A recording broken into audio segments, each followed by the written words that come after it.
13 assistant directors, men and women with proven track record of intelligence collection and analysis, leaving a shell under a clueless Director General who has no capacity to run the organization. And that is why the security sector was caught off guard by the intensity, the anger of the Kenyan people.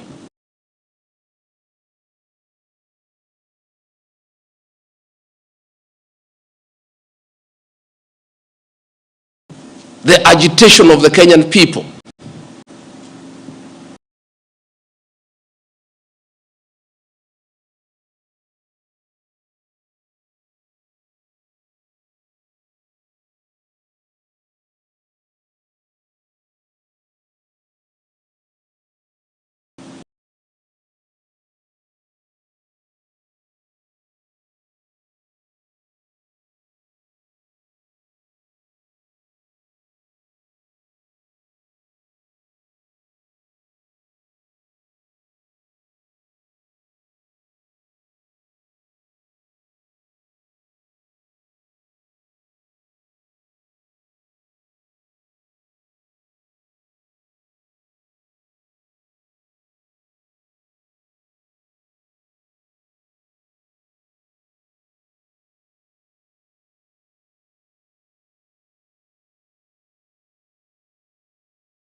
Through reaching out, consensus and concurrence. I am informed that members of parliament who voted no have already been targeted by the National Intelligence Service for harassment for their political stand. This is a promise the President and I gave to the people of Kenya, that never again shall we use the criminal justice system to manage politics. I want to say that the President and I gave a categorical promise to the people of Kenya that the issue of abductions and extrajudicial killings will never happen again. Sadly, this is back. It is unbelievable that the son of the Honorable Attorney General of Kenya, Justin Bidan Muturi, was abducted at night in a commando style by officers of the National Intelligence Service and held incommunicado for 18 hours. Yet, that is the Honorable Attorney General of the Republic of Kenya. What will happen to other Kenyans?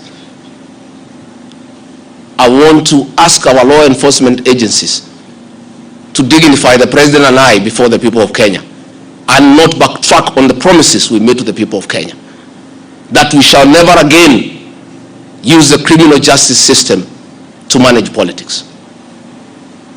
Yesterday, Nurdin Haji was trying to put up a team together to craft lies and propaganda and attribute the chaos that were in the country to leaders, I included, former President Uhuru Kenyatta and others, Yet it is very clear, and the president has admitted, that these protests were caused by the anger of the people of Kenya and their refusal of Finance Bill 2024. I want to call on the National Intelligence Service not to take us back to the dark old days of the Nyayo era, where you create propaganda and schemes to undermine leaders and those you don't agree with. I want to say in conclusion, this is a time for reflection and action. And we need to take immediate steps, as the president has guided, and I'm very happy, to engage the Generation Z. And I want to call that generation to tell us whom to engage, because they are leaderless, they are tribeless, they have no organizational structure, but we like to engage the right people.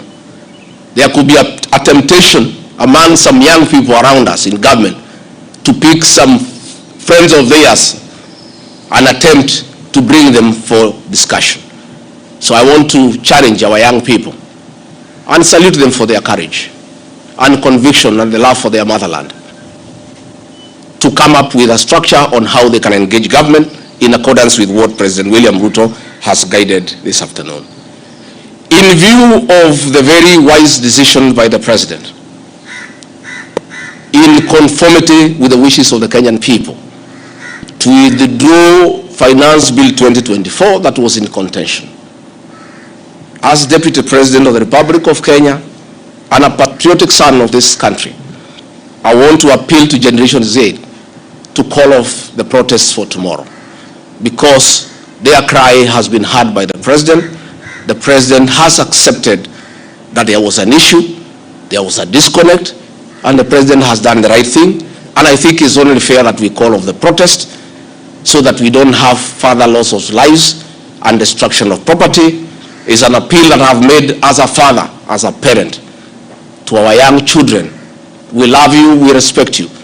Please, I beseech you as your father, now that the president has given in and accepted to go with the wishes of the Kenyan people, please, my sons and daughters, I plead with you to save lives, to save bloodshed, to save loss of property and lives.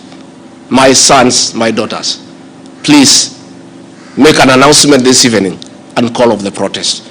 And then we can begin the process of truthful engagement with the Kenyan people. We can begin an honest conversation on how to work on our country.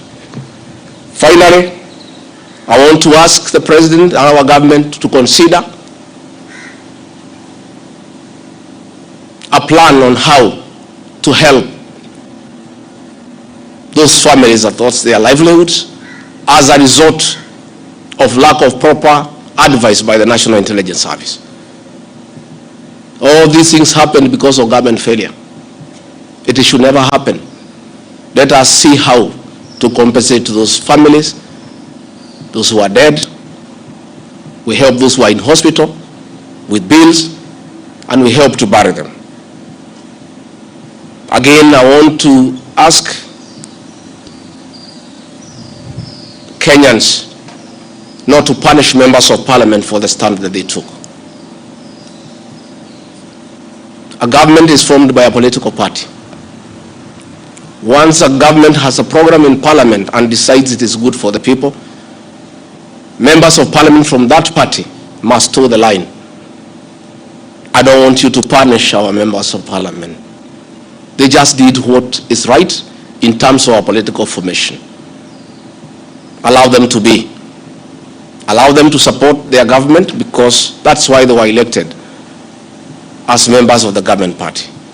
Let us not harass them. Let us not abuse them. Let us not attack their properties. They were just doing what the government wanted. And now that the government has decided to do the right thing, I think we should close that chapter. And if you have a problem with your member of parliament over this matter or any other matter, you will have an opportunity at the right time to punish that member of parliament or affirm he or her by re-electing him or her. And if we do that, it will be good for this country. Finally, I also want to ask the president to consider the issues of the demolitions of houses along Nairobi River. Houses that had approved building plans, built on land with title deed, were demolished, and only a compensation of 10,000 was given, which is unacceptable and unfair. Let us consider any landowner who had a genuine title, who had constructed a house that had been approved by the city authorities for compensation, because it's good to be fair. I really want to thank you and ask the people of Kenya to keep peace and to love one another. Now that this matter of Finance Bill 2024 has been settled, let us all go back to work. Let us be peaceful. Let us not be violent. Let us not talk at each other. Let's try to love one another. We have a beautiful country. We have no other country to run to. Let us not burn our country because of disagreements on issues. And I know as long as we keep on talking to each other, this country is going to places. As Deputy President and Principal Assistant to President William Ruto, again I want to affirm to the people of Kenya that I will continue helping the President to discharge his duties in the management of the affairs of this country. I'll continue giving him proper and sound advice based on honesty and truth, because I'm the only Kenyan who took the Bible in Kasarani and swore before God and before man to advise President William Ruto. Many people have been very unhappy with me for saying things that are truthful, to a point of trying to isolate me because they didn't want me to say the truth. But I'll keep on saying the truth. I'll keep on being truthful and honest, because that is what the people of Kenya